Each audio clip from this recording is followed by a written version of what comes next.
Hey there, welcome to the Goodlife podcast. It's so good to have you join us. What this is the teachings from our Sunday gatherings here at Goodlife on the Sunshine Coast. So I really hope you enjoy what we have to share this week. Today we're going to be talking about Jesus encounters in the Gospels where Jesus meets some people.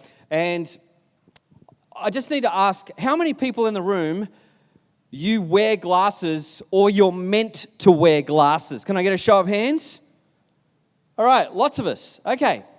Because I wear glasses and I'm pretty comfortable with it these days. As a matter of fact, I was offered to have contact lenses put in once because I know you'll find this hard to believe, but I was offered a role for a television show once. And again, the mocking continues, but anyway, I was given the role and then eventually I didn't get the role because someone better came along. But that's another painful part of my past that we're still working through with the counsellor. But they tried to get contacts in because at the time I didn't have the right reflective lenses for the cameras. And the optometrist couldn't get them in there, and I just went, oh, that's it. And I remember just thinking, I'm just doomed to wear glasses my whole life. Anyway, I've embraced it. But when I was in high school, I hated wearing glasses because it was a hindrance. I was into sport and I felt like it made me not look like how I wanted to look because you all got this idea in your head of how you want to present to the world, and it wasn't as someone that wore glasses. But nevertheless, I started wearing glasses and it became a thing. But I desperately wanted my eyes to be healed so I didn't have to wear glasses. And I went to a church that would regularly create an opportunity for people for prayer, as we will at the end of the service.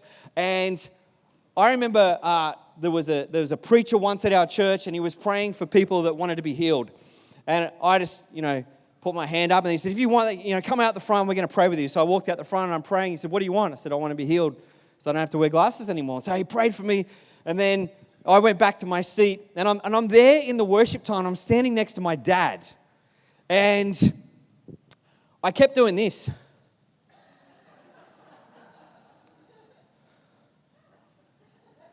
And my dad, he's kind of a funny guy.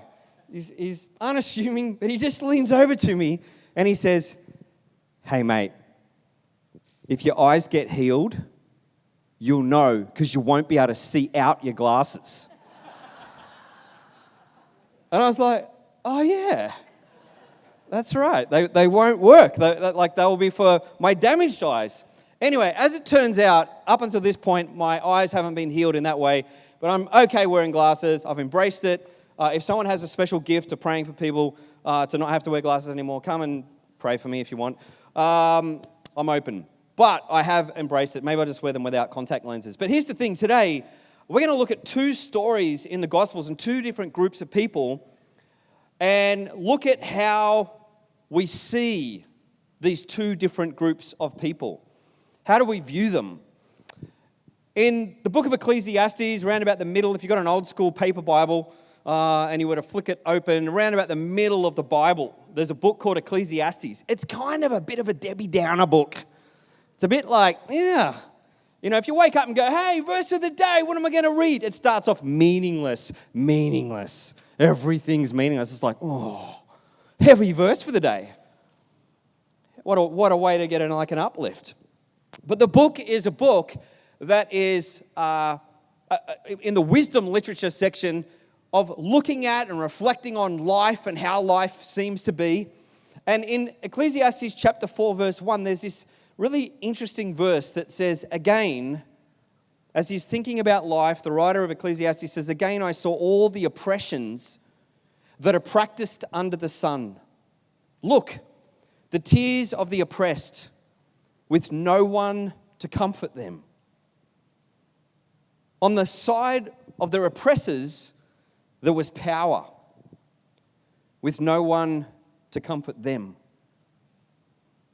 The writer here is contrasting and looking at the reality of a world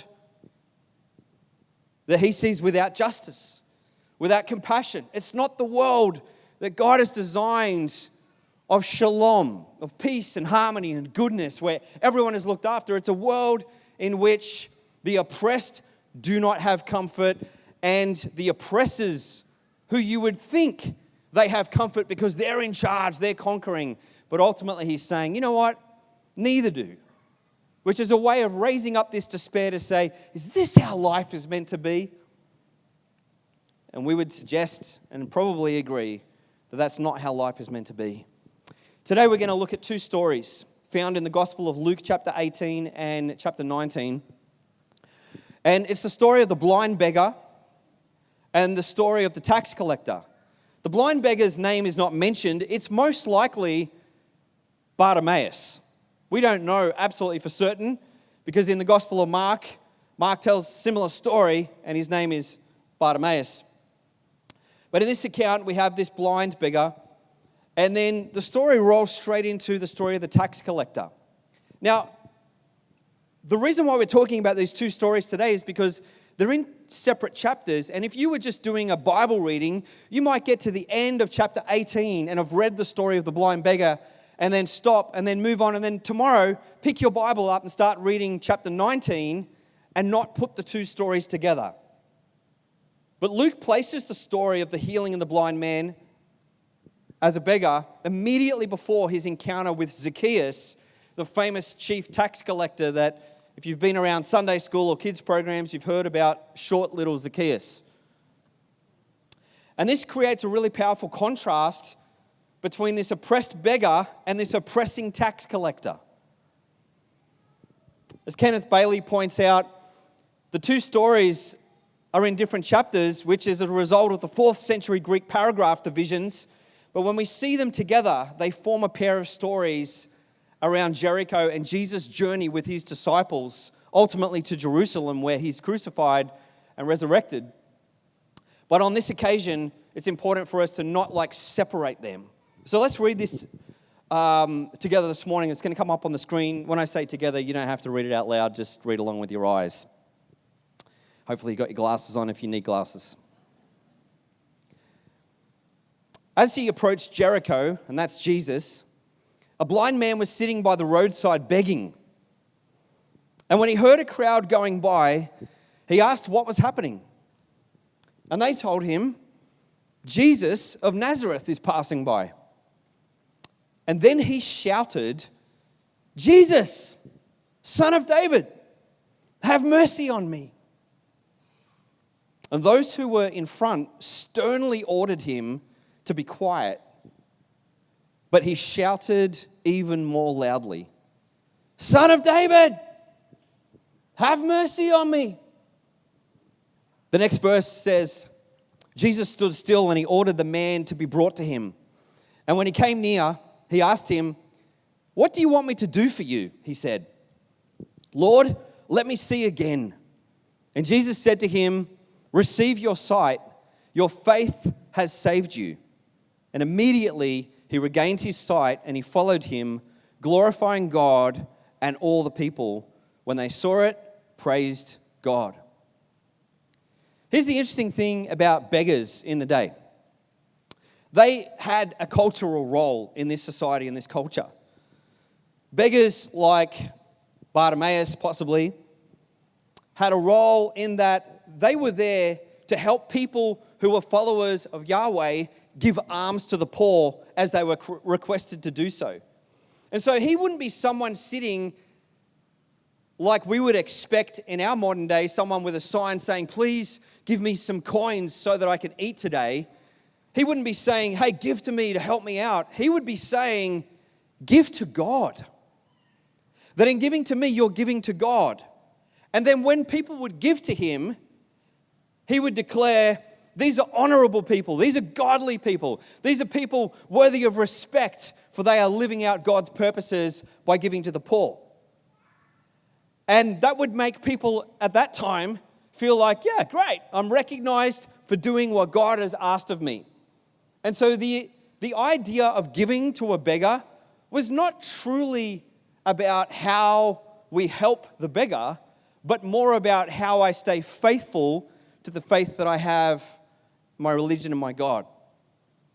And so it's a really interesting thing that when blind Bartimaeus is here and he's calling out, the crowd want to silence him because he's not respected. He's an outcast. He's not important. He just plays a role in society, in the culture of the day. Jesus asks him a really interesting question. He says, "What do you want?" And if you've ever read that and you've thought, it's a bit of a weird question to say, like, if a blind guy comes up to you and says, "Hey, Jesus, I want your attention," you're going to assume that he doesn't want to be blind anymore. And when I read that text, I'm like, it's a funny question, but if you've read the Gospels enough, you know that Jesus is pretty good at asking questions, right? Jesus never, or very rarely, just jumps in with a statement. He very often gets people to reflect and to think. And most scholars, most theologians believe that what's happening in this moment, when Jesus asks this man, "What do you want?" what he's doing is he's respecting a man who has been marginalized by giving him personal agency. This is about dignity. Joel Green points out that in many of Jesus' encounters with marginalized individuals, Jesus' approach is to restore not only physical wholeness, but also social and relational dignity. And this is a challenge for us because our natural tendency sometimes is to tell other people what they need, or we see a problem and we think we know the solution. We were confronted with this. Once again, I've been on multiple trips overseas, but when in Indonesia recently, the tendency can very often be from people from Western nations is to go into a developing nation and think, we know the answer. We'll tell you what you need. We have the solution here for you. Rather than ask them, what is it that you want at this time and in this space? And this is what Jesus does here. And it's quite a profound thing.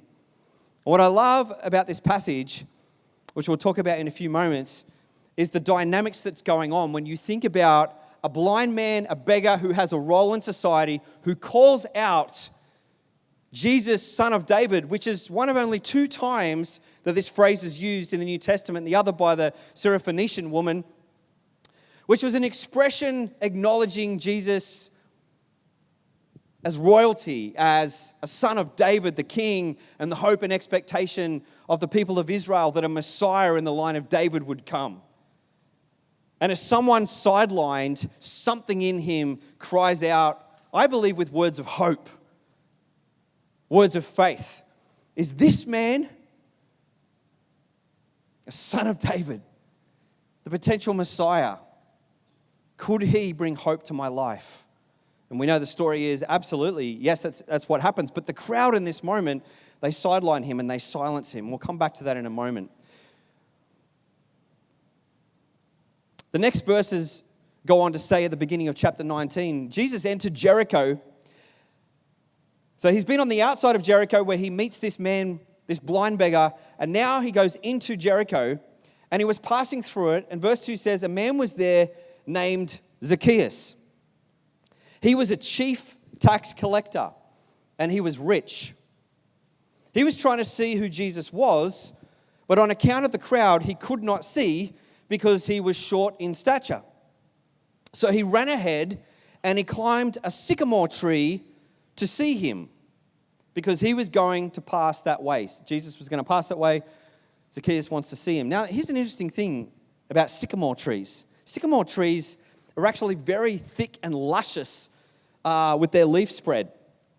And this was not a moment for Zacchaeus to run and try and get attention. This was a moment he was interested in what was happening, who this Jesus is, what's going on. We don't know what he's heard. We don't know what he's thinking and what he's feeling, but something has sparked his interest. And so he decides he doesn't want to miss the moment because he's short in stature and he can't see what Jesus is doing.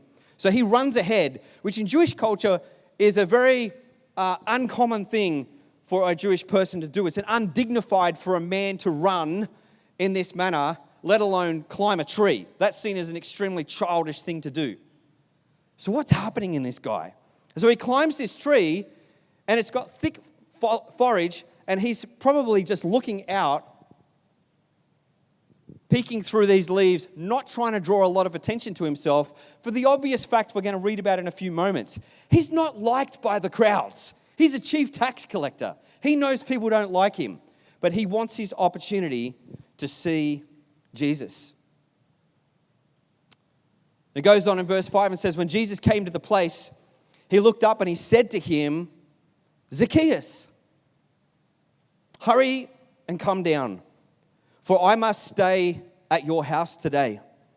And so he hurried down and was happy to welcome him. And all who saw it began to grumble and said, he is gone to be the guest of one who is a sinner. Now, here's the interesting thing. The people do not like Zacchaeus, and he's one of the worst of the worst because the text tells us that he's a chief tax collector, which means basically he's in collaboration with the Roman authorities who are the empire in charge at the time, which makes him a traitor to his own people. Because the tax collector, who was already disliked, let alone a chief tax collector, who was most likely looking after a network of tax collectors, was perceived to be greedy and corrupt because they were employed by the Romans to collect money for the Romans, but then they also had permission from Rome to actually charge extra fees on top so that they could enrich themselves. And as a result, they were obviously disliked by the people who were having to live under the oppression of the Roman Empire. This ultimately results in religious and social exclusion for a tax collector. And this is why they were considered sinners and outcasts and impure by Jewish standards. The next verse in verse 8 goes on to say, Zacchaeus stood there and he said to the Lord, look, half of my possessions, Lord, I will give to the poor. And if I have defrauded anyone of anything, I will pay back 4 times as much. Hold on to that thought for a moment. And then Jesus said to him, today, salvation has come to this house because he too is a son of Abraham, which is huge words for Jesus to say this to a person who's an outcast and hated and is a chief tax collector. And he goes on and says, for the Son of Man came to seek out and to save the lost. Interestingly, in this passage, we have Zacchaeus, an outcast, who then turns around and in a moment's notice declares that he's going to change his whole life around. There are 2 verses in the Hebrew Scriptures found in Leviticus chapter 6 and Numbers chapter 5.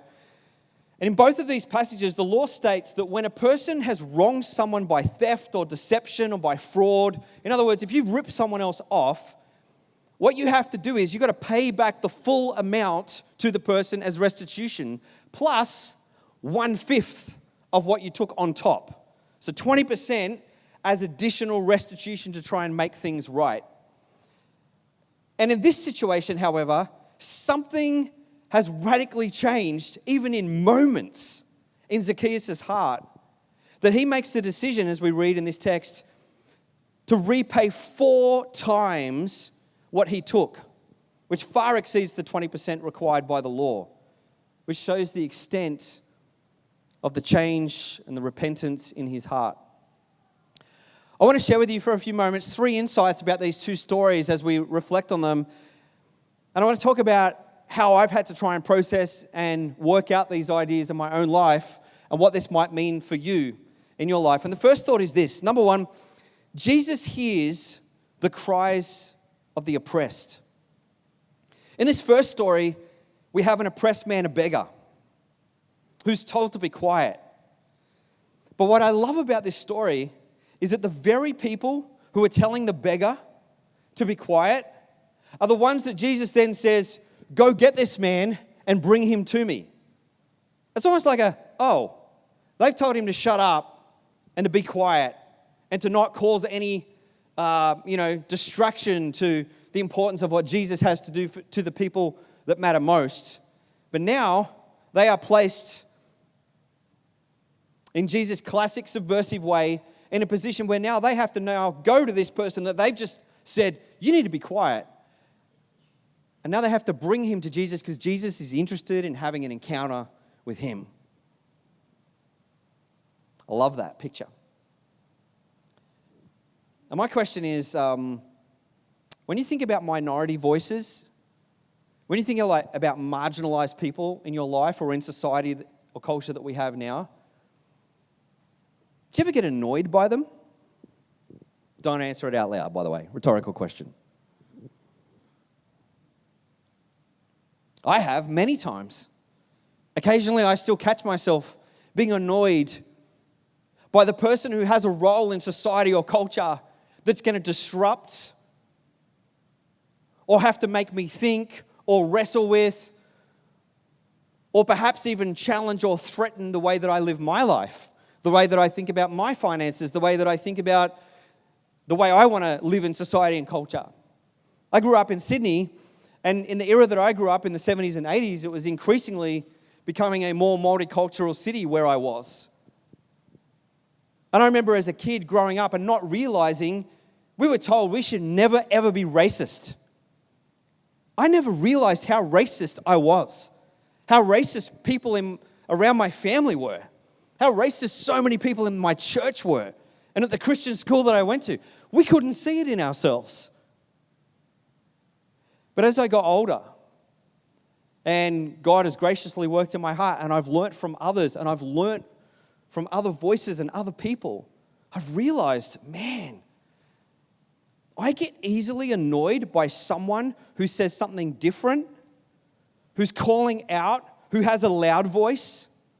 And you often hear people say, and I hear this all the time around church circles, oh, the minority with the loud voice, so annoying.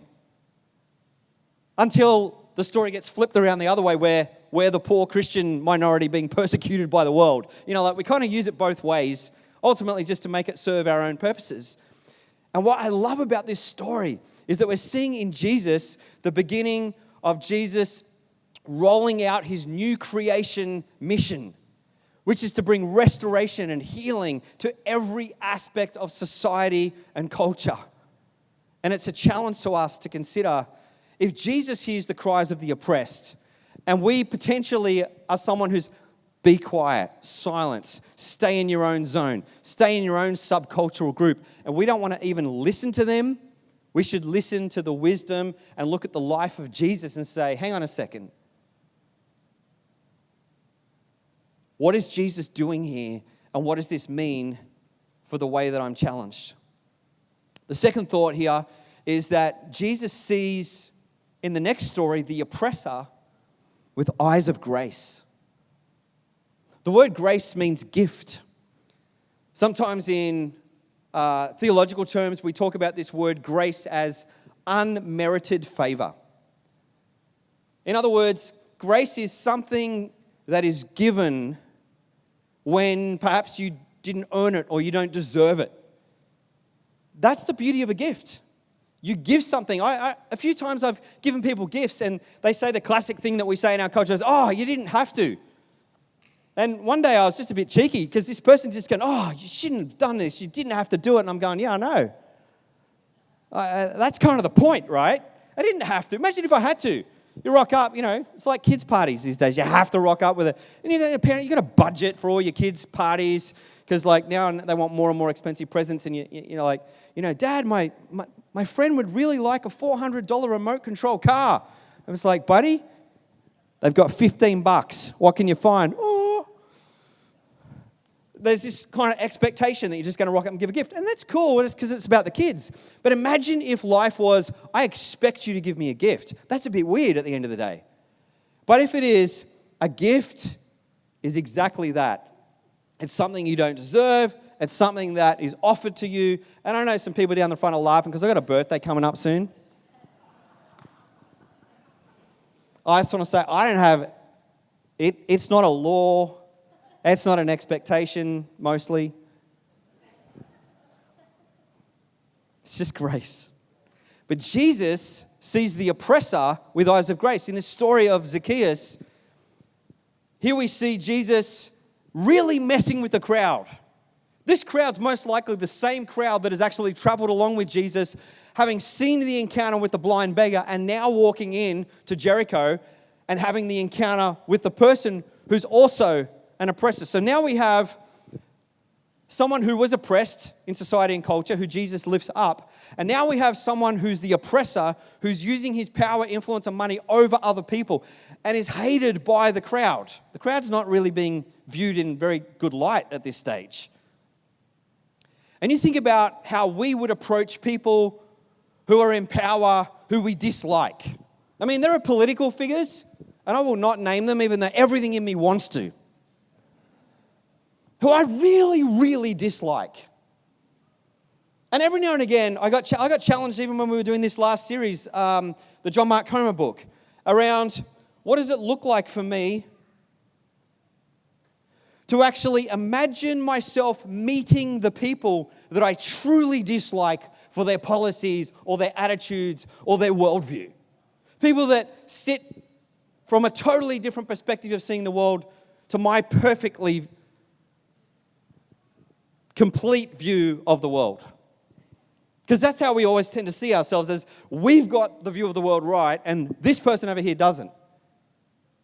The thing is, in this story, even if we do think we do and we are right, this story doesn't give us the chance to sideline people, but to always put out our hand of hospitality, to have eyes of grace to look at the very people. Like Jesus said, love your enemies. How's that possible? Well, I think part of learning to love your enemies comes down to seeing them not actually as your enemy, but in fact someone created in the image of God just like you, who for whatever reasons in their life have grown to develop a worldview or practices or behaviors that are perhaps destructive, have done horrendous things. But what does it look like for us to be people who love and offer grace to those who we deem to be oppressors? Often our attitude is we want people to make the first move. If someone makes the first move, then I'll offer hospitality and grace. But grace calls us to offer a gift, the unmerited favor. When someone gets what they don't deserve, grace makes the first move. This is deeply challenging to me. I was on a plane some time ago, and when I was on the plane, post 9/11, I was standing waiting to sit in a seat when a gentleman began walking down the aisle towards where I was standing. And I looked at this person and I thought, this person looks like the stereotype of someone that I should be afraid of, or that has caused horrendous things to take place in the world. And so I'm looking at this person and the way they're dressed and their beard and their whole look, and I'm thinking in my head, and I could feel my body physically shifting in my tone towards this person, wondering, is this someone I can trust? Am I on a plane where I can feel safe? Now, I know I'm the only person who has ever had that thought. But I was deeply challenged in that moment about my prejudice, about the way that I look at others, about the assumptions that I make, and the fact that I don't look at other people of the same skin color and background as me, who have also equally in the world contributed to horrendous things. I'm just like, hey, we're the same, we're not the same, so now I'm afraid of you. But in that moment, and this is why we need to learn together and grow together and surrender to the way of Jesus, I'm challenged that the things I've said yes to in surrendering to God, I now have to practice. And so as this man walks down, he walks past me, and we're all just kind of standing at this moment, and I stand and I'm watching him. And there's a moment where he looks up at me and he looks me square in the face. He's a few rows behind me.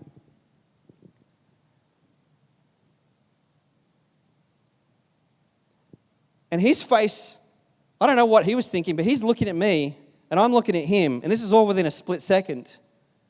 And it's almost like, who's going to make the first move here? And I felt like God said to me, you make the first move. This is all in a split second. And so I smiled at him and nodded my head. And his face lit up. And with the warmest smile and big-heartedness, he looked at me and he nodded. And we went on our flight, and as we walked out, he walked past me. And he nodded and smiled. And that moment was not a moment of me being an amazing human being. That was a moment of me having to put into practice what God had been trying to teach me for years. Grace makes the first move. The third thought here is that the crowd in these two stories becomes the oppressor in both encounters. I heard a story about a couple who moved into a neighborhood, and the first morning that they woke up in their new home, they were sitting eating breakfast, and the husband, he sees his neighbor hanging laundry outside, and he says to his wife, "That laundry isn't very clean. She doesn't know how to wash correctly. Maybe she needs better soap." His wife just looked on but remained silent. Every time the neighbor hung out the laundry, the husband at breakfast would say the same comments about how dirty the clothes were. About a month later, the man was surprised to see clean laundry all of a sudden. It was on the line, and he says to his wife, "Look, she's finally learned how to wash properly." The wife replies, "Well, actually, I got up early this morning and I decided to clean our windows."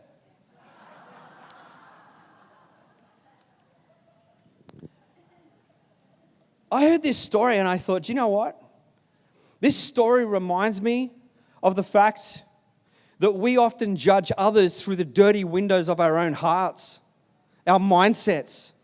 Our perceptions are clouded by bias and assumptions about people rather than grace and understanding. And if we can learn anything about these stories and these encounters with Jesus, it's that the blind beggar and the Zacchaeus story demonstrate that Jesus' grace reaches both the oppressed and the oppressor, because God's goal is so much bigger than ours. God's goal is to make things right on every aspect of society and culture and the cosmos. And the idea is here that if we want to see transformation, we have to understand that it's grace that precedes transformation. Romans chapter 2 verse 4 says, Paul says, "Do you not realize that God's kindness is meant to lead you to repentance?" It's the kindness of God that comes to us first that leads to our transformation, not, "Well, you change and then I will." Now, when I say this, I want to be very careful to acknowledge I am not talking about breaking unhealthy boundaries of abusers in your life. You need trust. But when it comes to transformation, it's very rarely because you point out someone else's fault that they change. It's very often hospitality and kindness and love and grace that brings about the opportunity for a person to feel accepted so that they can self-reflect and consider changing their ways. And that's why I truly believe that grace precedes transformation. Grace makes the first move. The passage ends with Jesus saying in verse 10 of chapter 19, "For the Son of Man came to seek out." Think about Jesus going to Zacchaeus up the tree, hiding behind those leaves, trying to see what's going on. Jesus seeks him out. And it says that he came to seek out and to save the lost. Now, we have ideas about what we think saving the lost means, but culturally, lost means being estranged spiritually, socially, morally from God's covenant community. And this saving is not just about getting people to say a prayer and then secure their eternal salvation by acknowledging Jesus. This salvation is about restoring people to their rightful place in God's kingdom, in God's good world. It's holistic. It's about healing and reconciliation and justice. And so when Jesus declares to Zacchaeus, salvation has come to your household today, not just him, but this is having a profound impact on his whole household. The community are experiencing salvation because one man has experienced the gift of grace in his life, of acceptance and love, and something in him wants to change his life and be part of the good world that God is creating, where there's justice and kindness and goodness and love. This is the challenge for us today, to see others with eyes of grace. I want to invite our musicians to come forward. I think I have shared this before, but when I was in Sydney, I watched a television show once, and I saw a man who was a Muslim man on the show on Australia's Q&A talking about how he was walking down the streets in Cronulla, the area where I used to live, and a car pulled up, or someone yelled out from the car that drove past him, called out Muslim pig. And he shared on the television program what it's like to grow up his whole life in Australia, in the suburb that I grew up in Georges Hall. Same schools near where I went. And I felt this prompting to reach out to the television show and to contact that man who now lived in the same area where I was a pastor. And to say, as someone who's a religious leader in this community, I want to say that's absolutely unacceptable, and I am so sorry that was your experience. So the television crew felt that was worth, I don't know how privacy worked, but they got hold of him, and they passed on the message. I gave my number, he called me up. He rang me up, and for quite some time on the phone, we had this incredible conversation on the phone where he thanked me for going to the trouble of reaching out. And I said, well, why don't we meet up? And he said, brother, that would be amazing. So we meet up in a cafe, and we sit across the table from one another. He has a very strong Muslim faith. He has a different worldview to my worldview. But in that moment, we found points of agreement. And he kept calling me brother the whole time, which I found deeply challenging. Here's a man of a faith other than mine calling me brother, and I was hesitant to call him brother.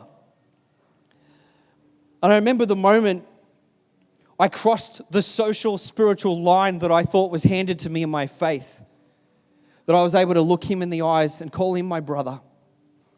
And we've maintained our friendship to this day. He writes to me every time it's Christmas to send me Christmas messages, and every time it's Easter. Guess who's always a little bit late and trying to respond to his religious festivals to him? He's teaching me. But I realize the kind of world that God's creating is a world where we have eyes to see as Jesus sees, and they're eyes of grace, where we offer a gift that sometimes we don't think other people deserve. And my question to you is today, who is God inviting you to make the first move with? Who's someone that our culture, our society, our religious system says, well, that'd be weird if you hung out with them. Or people would interpret if you hung out with them as endorsing them or their life or whatever. And we allow all these things to break down the chance for a relationship where maybe we may even find out at the end of the day that it's our windows that are dirty and that we've been on the wrong side and we've been seeing things the wrong way. Sometimes we're right and sometimes we're wrong, but we don't get that chance to grow if we don't put ourselves in the position where Jesus does to love both the oppressed and the oppressor. Let's not be the crowd. Let's be the ones who walk side by side with Jesus. Thanks for joining us today. If you want to find more content, you can head to our YouTube channel. If you want to know more about Goodlife, you can head to goodlife.org.au. See you next week. Bye.